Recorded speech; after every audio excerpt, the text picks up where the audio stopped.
kembali di Kick and Rush dan kali ini gue bakal bahas tentang MU yang barusan kalah lawan Leicester 4-2 dan 4-4 gol ya, ada kontribusi dari kesalahan Maguire. Nah, gue mau bahas tentang kenapa MU bisa kalah ya.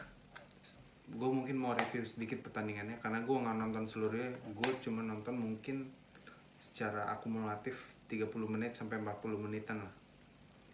Jadi gue nonton sebagian di babak pertama. Sebenarnya Leicester ini punya penyerangan yang menurut gue pribadi jelek. Cuman Leicester ini bagus di tengah dan di belakang, solid lah.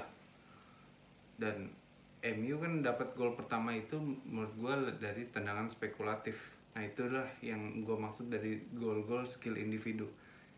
Kenapa ini gol skill individu? Karena nggak setiap saat tendangan si Greenwood itu benar-benar ke pojok, kecuali lu dari setup serangan. Setup serangan itu kan bisa diulang-ulang skemanya. Niatnya itu ada intensi oleh teman-temannya. Nah kalau gol Greenwood kan sekarang gue tanya, apakah itu dia nyetak gol terus-terusan dengan cara yang kayak gitu? Kan enggak juga. Jadi lu jangan mengharapkan gol-gol yang spekulatif kayak gitu. Menurut gue tim kayak itu harus ngandelin setup serangan, pattern yang jelas gitu. Nah gol-gol kayak gitu jangan diharapin lah intinya. Nah gol kedua, gol Leicester itu kan lucu menurut gue. Sebenarnya Leicester kan nggak bisa membangun serangan. Leicester ini tipikal tim kayak Wolves, kayak siapa? Tim-tim counter attack lah ya. Tapi memang penyerangnya itu punya kecepatan. Tapi ketika dia harus mengambil inisiatif serangan, Leicester ini kebingungan timnya. Kelihatan dari pas 0-1 itu Leicester nggak bisa berkutik. Dia nggak bisa megang bola lama. Dan lini tengahnya itu menurut gue bagus, tapi bagus dalam bertahan, bagus dalam mengatur ritme. Tapi kalau untuk kreativitas, Leicester ini buntu. Nah itu kelemahannya Leicester. Kelihatan dari gol kedua itu kan bukan dari setup serangan yang bagus Leicester. Leicester itu kan dapat gol dari blunder Maguire yang pertama, lepas bola setelah dipassing De Gea kan. Terus passing ke Tielemans. Terus Tielemans itu juga gue pribadi itu tendangan spekulatif lah, kayak Greenwood itu kan apa ya, kebetulan aja ke pojok. Coba dia tendang posisi kayak gitu, apakah ke pojok lagi? Enggak menurut gue. Jadi 1-1 dan babak pertama itu alot sampai menit 60 tuh alot sebenarnya, jujur aja. Pokoknya pertandingan ini jujur aja walaupun golnya banyak, tapi ini terlalu membosankan, terlalu monoton secara 90 menit. Kayak gue nggak nonton full, gue mendingan nonton bulu tangkis tadi. Nah setelah masuk ke babak 2 mungkin lebih ada inisiatif dari MU, mainnya lebih cepet. Tapi yang gue sorotin dari MU adalah ketika dia misalnya nih Bruno ini mau passing. Nah ketika Bruno passing ini dia harus dribbling dulu, atau enggak Greenwood mau passing dia harus dribbling dulu baru passing. Nah itu merusak momentum dan kecepatan serangan itu jadi terlambat. Menurut gue pemain itu terlalu jauh. Walaupun Leicester itu defense-nya lebih compact, harusnya MU juga compact, tapi ini MU terlalu menjauh gitu. Jadi sehingga pemain MU ini harus dribbling dulu baru passing. Sebenarnya kan kalau strategi kayak gitu kan menyesuaikan dengan lawan, kecuali lawan lu agak wide gitu, agak wide baru lu wide juga. Kalau tim lawan lu compact, harusnya merapat gitu, memperkecil ruang dan membantu opsi passing yang lebih banyak. Nah itu yang harus dilakukan MU sebenarnya. Kalau gol keduanya Leicester itu yang mana ya? Pokoknya setelah 2-1 kalau nggak salah itu gol keduanya bukan build up ya.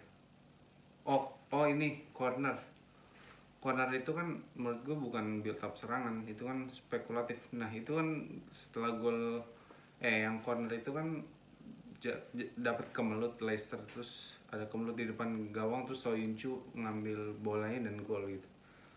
Dan Leicester lagi-lagi nggak membuktikan bahwa dia ini tim yang proper gitu untuk kualitas pemainnya. Harusnya Leicester ini bisa bermain proper dengan pelatih yang bagus, dengan pemain yang cukup, harusnya bisa bermain proper football. Tapi menurut gue Leicester juga nggak bermain secara tim 6 besar gitu kan. Terus gol kedua itu akurasi Lindelof luar biasa ya. passing ke Rashford, dia ngelihat bahwa lini belakang Leicester itu lagi tinggi gitu. Kenapa tinggi? Karena ingin mempersempit ruang membangun serangannya MU, tapi kecolongan terus Rashford masuk cut inside dan itu bagus golnya. Terus nah, ini lengahnya dari MU ketika kick off. Apa kan kick off modelannya adalah ketika kick off lu oper belakang terus langsung long ball ke kiri atau ke tengah biasanya. Nah, ketika heading pertama itu langsung didapetin oleh Leicester, nah itu momen dimana Leicester udah menang bola. Ketika heading pertama langsung didapetin pemain Leicester, terus AWB kelewat karena nyeleding pemain Leicester, dan itu sebenarnya udah posisi udah susah MU karena pemainnya belum pada siap setelah gol yang tadi yang gol kedua Rashford ya. Terus finishingnya bagus banget, dan lagi-lagi dari 4 gol kesalahan Maguire itu luar biasa ya. Maksudnya kontribusi terhadap gol Leicester itu luar biasa. Sebenarnya Maguire ini setahu gue ya belum sembuh 100%. Makanya alasan itu mungkin bisa jadi alasan yang bagus untuk Maguire, karena nggak bener-bener malam ini jelek banget Maguire. Dari keputusan, dari defending, dari positioning jelek. Terus gol keempat mah nggak penting karena itu MU udah ambil inisiatif, dan gol keempat apa saya free kick.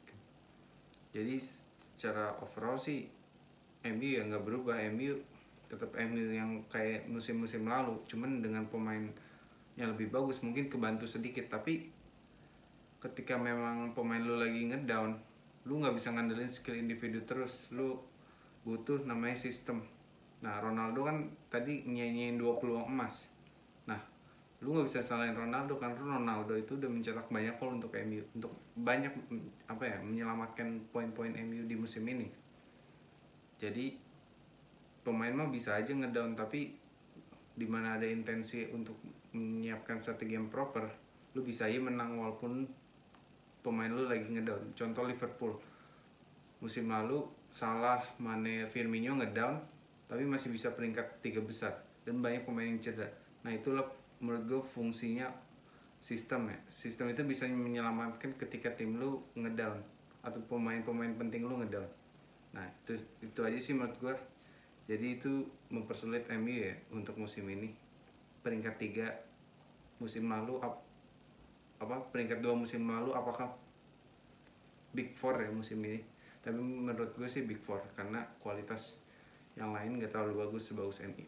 Jadi sekian menurut gue, tetap saksikan Kick.